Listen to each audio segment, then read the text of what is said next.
and the Zulus pushed back. The Boers want to find a separate republic on the other side of the Vel River or the Orange River that they want to call Transvaal. They want to get away from British taxes and British rule. So they're trying to move inland. Dingang stops them twice, destroys their wagons and their horses. The third time they were about to be defeated, at the edge of that river, the British realized that if any whites are defeated, they may be next. Though the British hated the guts of the Zulus, the British came to their defense. They would meet Dingang at that river. The battle was so fierce and so many butchered bodies flowed down that river, the Africans called it the Blood River. The Battle of Blood River was one of the decisive battles for the African to hold on to southern Africa. Finally, the battle was lost. Dingang was driven into exile. 1838, he dies in 1840. Now coming to power, a Zulu of the British choosing. You have to understand something about Zulu character. They never produce half men. Their men are whole men. Their puppets are puppets all the way. The Zulu puppet Mpande would rule the Zulus for 32 years, rule or misrule. The Zulu war machine has fallen apart. Mpande is fat and sloppy.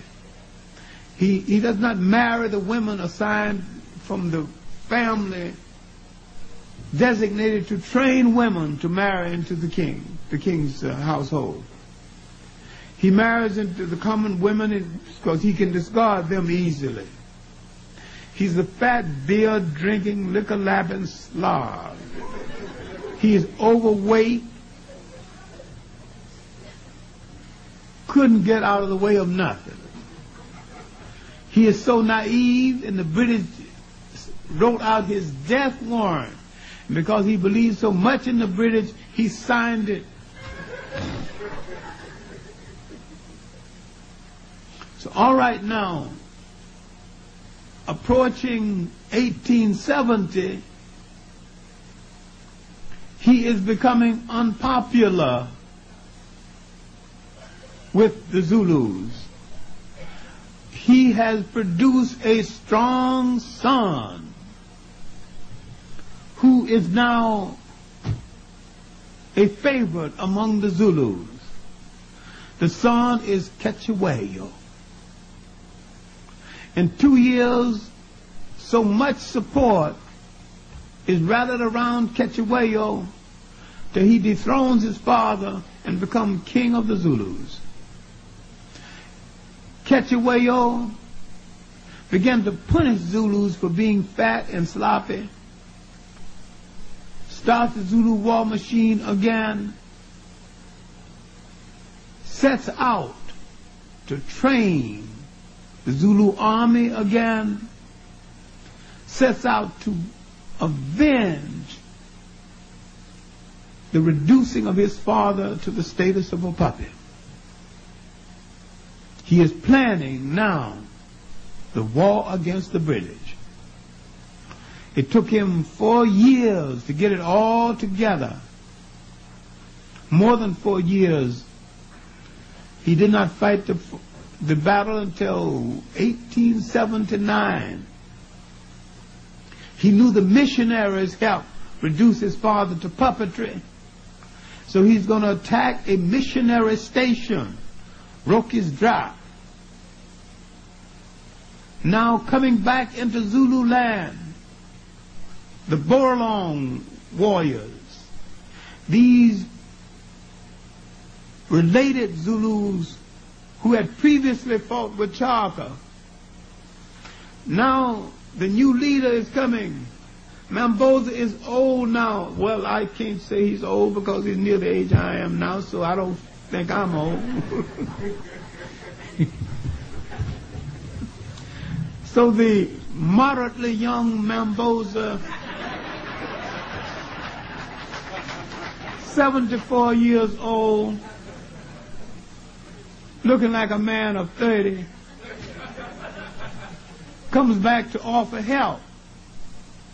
But the condition is that you give his son a command assignment. His son gets the job of leading the troops in the attack on Rockets Drive, the British missionary station. If you see a film on the late show called Zulu, that's what the film is centered around, that attack. There wasn't about 96 British. The Africans killed about 200. At the end of the film, there's still 96.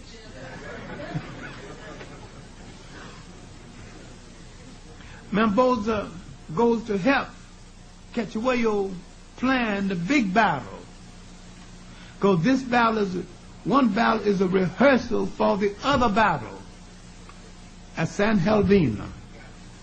This battle was so perfect. A few years ago, a publisher wanted to commission writers to write books about the greatest battles in history. The first book was written about at San Helvina, the Battle of San Helvina. Now, after the missionary fight, this would lure the British into the camp to face Cachuwayo. And he pulled back and let them walk right into his trap.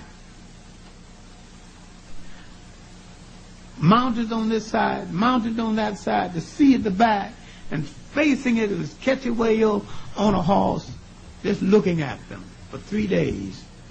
Just looking at them, scrambling. They can't get out, they can't get in. Nobody can get out, nobody can get in. Finally, he gave a signal for the battle to start.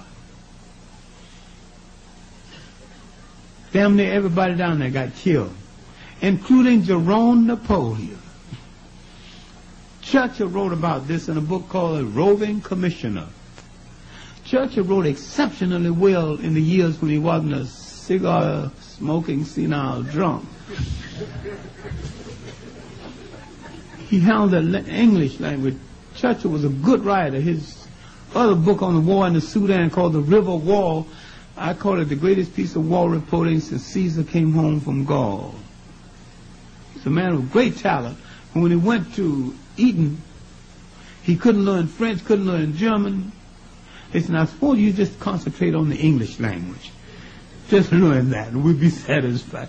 He's a rich boy, so you don't tell them too much of what to do. He learned the English language well. So he was a reporter in his early days. So he wrote 2 books on his reporting in Africa. One, The River War, about the battle, the retake to Sudan. One about the war in southern Africa called A Roving Commissioner. And he's the one that mentions the fact that Jerome Napoleon was killed in this battle, and that these Africans had changed the whole structure of the British Empire. Now, Cachuwayo would make a mistake.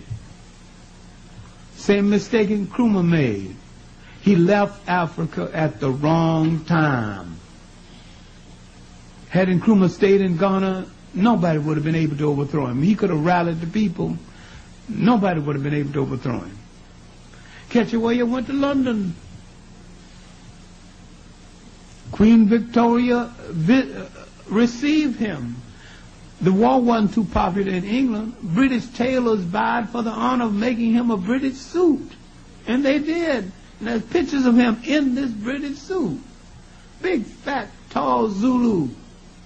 Cachuwayo. Looking utterly ridiculous in his British suit and a top hat. The main thing is that when he got back home, the British had split his country into 13 different parts, and he was only king of one part. Finally, they would drive him into exile and into suicide. Now the British would breathe easily and said, at last the Zulu has been broken. They had spoken prematurely. They had forgotten that second Zulu Empire. Now under the son of Ketchewayo, Lobengula. Lobengula was blocking the path of the British trying to take over mining concessions in this area. An Englishman named Cecil John Rhodes, with consumption of TB, was told, if you stayed in England, you might live